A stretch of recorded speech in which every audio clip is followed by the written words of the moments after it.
Kung hindi fully booked, atrasado naman ang oras ng mga biyahe ng bus dahil sa delay sa pagdating ng mga sasakyan mula sa mga probinsyang napuruhan ng bagyong Nina. Sa isa naman terminal, walang biyahe dahil nakawelga pa rin daw ang mga driver at konduktor na isang kumpanya ng bus. Nakatagdag pa sa pagkaantala ng mga biyahe ang ilang aksidente sa kalsada pati na ang baha. At live mula sa Araneta Center Bus Terminal, may report si Pam Alegre. Pam? Marie Cedric, narito tayo ngayon sa Araneta Center Bus Terminal. Kung makikita ninyo, sa aking likuran, alas 9 na ng gabi pero may mga nakapila pa rin, naghihintay sa kanilang mga biyahe, pinipilit na makahabol sa bisperas ng bagong taon bukas. Narito ang ulat. Hirap sa biyaheng pa-Maynila ang mga bus na galing sa Bicol Region. Maraming kalsada kasi ang nasira roon ng nagdaang bagyong Nina. Kaya ang dapat sana ay kada oras na alis ng mga bus sa Araneta Center Bus Station patungong Bicol, hindi nangyari at mas matagal pang naghintay ang mga pasaherong naghahabol para sana sa New Year. Pinakakawawa ang mga bata. Siyempre, maghintay ka pa, matagal pa. Umiiyak ang mga bata eh. Ang aling ito, panay ang reklamo ng maiwan ng bus matapos daw siyang papilahin sa maling lane. Siyempre, may ticket kami. Kung hindi ko alam magbabalibag ako doon. May ticket ako, nagtubos ako ng ticket di ba? Karapatan yan nila yan na iserve kami. Fully booked na lahat ng biyahe sa terminal na ito hanggang January 5. At swertihan na lang daw kung may mabili pang ticket. Kaya ang isang biyahero na nakatsyempo, akala mo naka-jackpot. Masaya. Bakit? Kasi gusto ko mag-New Year kila mama. From Bicol. So nakaswerte ka na meron mo away? Meron. Kaso hanggang Legazpi lang. Actually hanggang Sorsogon dapat po eh.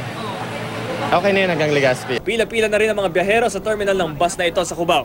Tuluyan namang nawalan ng pag-asa ang makauwi ng probinsya ang ilang pasaherong sa DLTV Bus Company na kabili ng ticket. Nirefund na lang ang pera ng mga pasahero dahil nakawelga pa rin ang mga driver at konduktor ng bus company. Re-refund na lang. Tapos, saan sila sasakay kung uuwi na? Wala, hindi na lang sila uwi. Dito na lang bagong taon. Konting unawa at pasensya, hindi natin gusto lahat to. Nagsagawa rin ng inspeksyon ng Bureau of Fire Protection ngayong araw para tiyaking walang maipupuslit na mga bagay na maaaring pagmula ng sunog. Ang ilang bitbit na gasolito at spray kinumpis ka. Dagdag aberya naman sa biyahe ang ilang aksidente sa kalsada. Sa Sorsogon, palawas na sanang Maynila ang bus na ito nang mabangga ang isang tricycle. Dead on the spot ang tatlong sakay ng tricycle, kabilang na ang driver. Isa naman ang nasa kritikal na kondisyon. Lumabas sa investigasyon na kinain ng bus ang linya ng tricycle. Nakipag-ugnayan na ang may-ari ng bus company sa mga pulis. Patuloy ang investigasyon sa insidente. Stranded naman sa baha ang ilang pampasaherong bus sa probinsya ng Aurora. Walang patid kasi ang pag-ulan sa bayan ng Kasiguran mula pa kagabi. Ayon sa ilang driver, bukod sa baha, nasira rin daw ang ilang tulay kaya hindi pa sila makadaan. Kaya naman ang ilang pasahero, naglakad na lang para makarating sa kanilang destinasyon. Marie Cedric, makikita ninyo ngayon ang sitwasyon sa EDSA sa pamamagitan ng ating traffic cam, ang ating traffic flow sa mga oras na ito. Moderate to heavy ang southbound lane. Sakop niya ng EDSA Camuning to Monte de Piedad at ang Balintawak. Samantala sa northbound lane, moderate to heavy rin. EDSA Tramo, mga galing EDSA Tramo, Pasay, Cubao, Roosevelt at Balintawak. Sa pagtatanong naman natin dito sa Araneta Center Bus Terminal, may ilang mga linya ng bus na patuloy pa rin mag-ooperate at bibiyahe sa January 1. Pero may ilan naman na hindi mo na mag-ooperate, hindi mo na sila lalarga at sa January 2 na nila ipagpapatuloy ang kanilang biyahe. Yan ang linis mula rito. Marie Cedric. Okay, Bam, nabanggit mo meron pa rin biyahe pagdating ng January 1. Pero para dun sa mga kababayan natin na magbibiyahe pa rin possibly bukas, na-reach na ba yung peak ng dagsa ng mga pasahero o kay asahan na bukas meron pa mga magdadatingan pa na marami?